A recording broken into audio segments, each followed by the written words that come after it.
El armadillo de 9 bandas es uno de los descendientes de una estirpe acorazada que lleva en la Tierra millones de años sin apenas cambios importantes en sus estructuras fisiológicas. La coraza que le ha valido su nombre le protege de los enemigos y le permite abrirse paso entre la maleza. Pero tiene un inconveniente, decisivo durante las horas de calor de los llanos. La superficie coriácea de sus oscuras placas dérmicas absorbe calor rápidamente.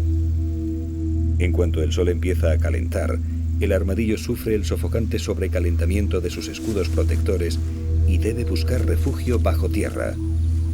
Y este simpático superviviente de mundos pretéritos no solo lo hace rápida y eficazmente, sino que además busca para sus madrigueras la base de los termiteros que salpican los llanos. Toda una estrategia adaptativa.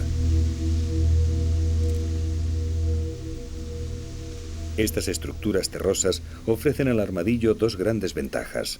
Por un lado, cuentan con un sofisticado sistema de ventilación, y por otro, están repletas de termes. El inquilino que se aloje en su base disfrutará de un refugio con aire acondicionado y además con la despensa repleta.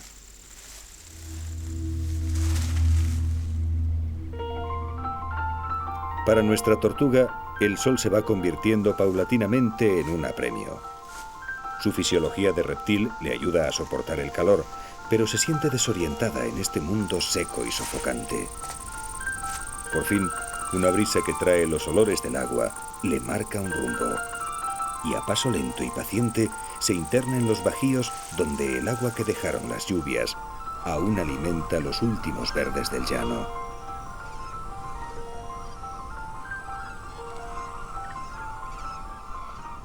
Esteros y bajíos conservan el agua hasta muy avanzada la estación seca.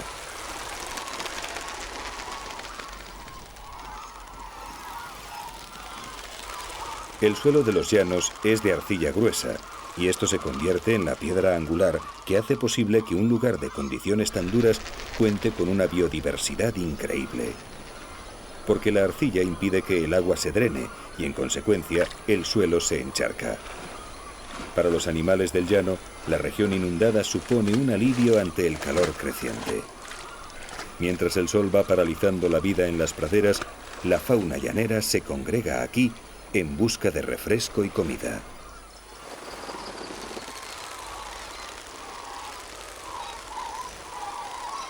Durante todo el día, millares de aves llegan a buscar alimento. Bajo las aguas someras del área de inundación medran infinidad de peces. Conforme avanza la estación seca, las manchas de agua se van haciendo cada vez más pequeñas y los peces se concentran progresivamente, facilitando su captura.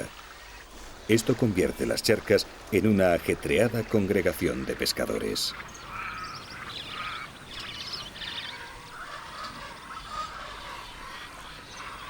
Los tántalos sondean las aguas turbias en busca de pequeños peces.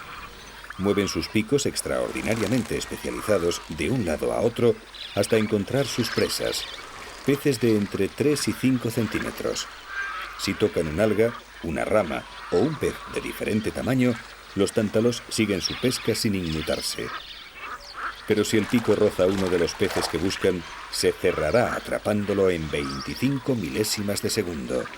Una de las reacciones más rápidas entre todos los vertebrados del mundo.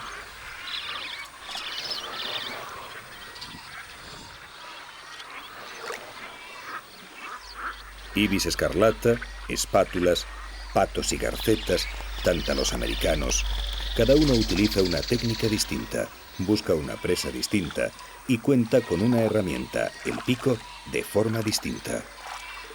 Es una congregación de especialistas cuyas mandíbulas están adaptadas a un tipo determinado de presa, lo que reduce la competencia entre las especies.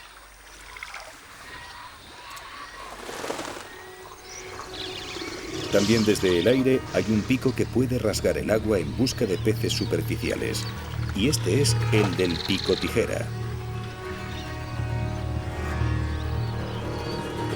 La parte inferior de sus picos es más larga y robusta que la superior, y les sirve de guía táctil en sus pasadas rasantes sobre la superficie.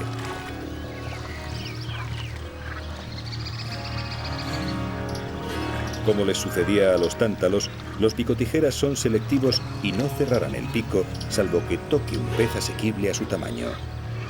Aún así es una pesca arriesgada, porque algunos de los obstáculos con los que se tropiezan, en ocasiones, resultan ser caimanes de anteojos.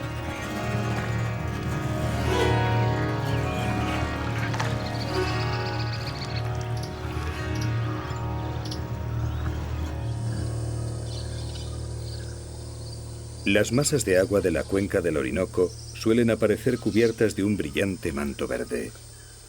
Millones de jacintos de agua visten las charcas, que se convierten en bosques flotantes de reducido tamaño.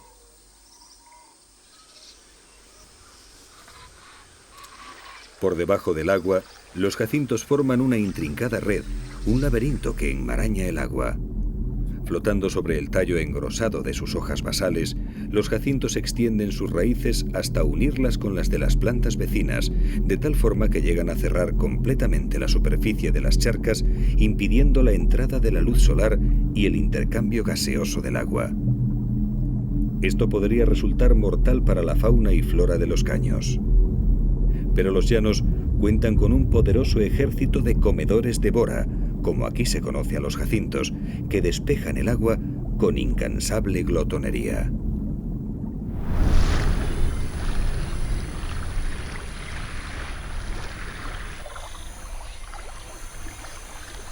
Millares de capibaras se alimentan a diario de las suculentas hojas de las plantas acuáticas.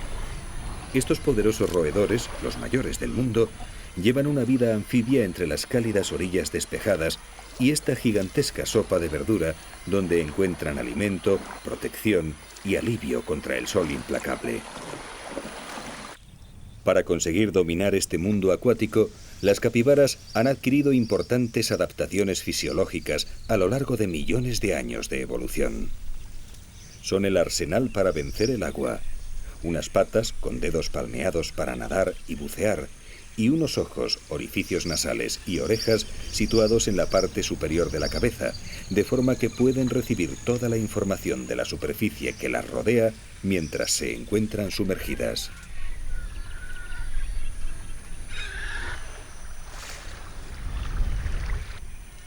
Gran parte de su éxito en la colonización de los llanos se debe a su conducta social. Las capibaras son animales muy gregarios. Los grupos, que normalmente son de alrededor de 30 individuos, pueden juntar a más de un centenar de ejemplares, por lo que los vínculos sociales que empezaron al nacer con la familia son de vital importancia y deben reforzarse continuamente.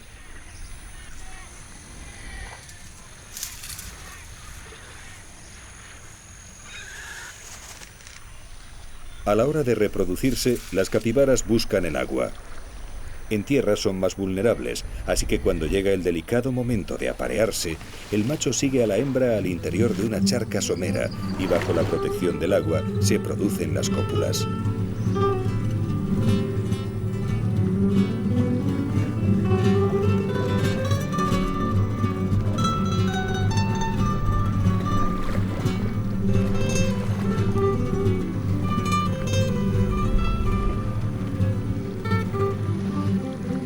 El calor, que aumenta al avanzar la mañana, atrae hasta el agua a nuevos peligros.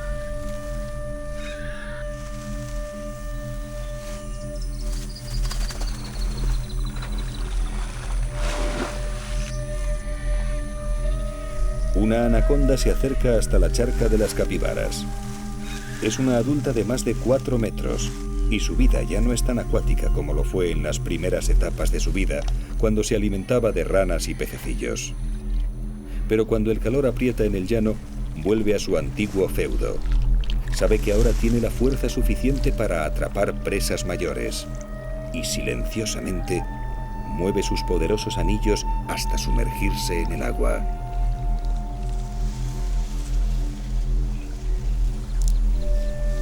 El grupo de capibaras presiente el peligro. Los adultos, que han visto llegar al reptil, no lo pierden de vista. La anaconda solo asoma su cabeza, esperando pasar desapercibida hasta que uno de los pequeños se ponga al alcance de sus fauces. Pero esta vez ha sido descubierta. Los experimentados padres dan la alarma y el grupo huye bajo la bora. Sin el factor sorpresa, la gigantesca anaconda no tiene ninguna posibilidad de atraparlas.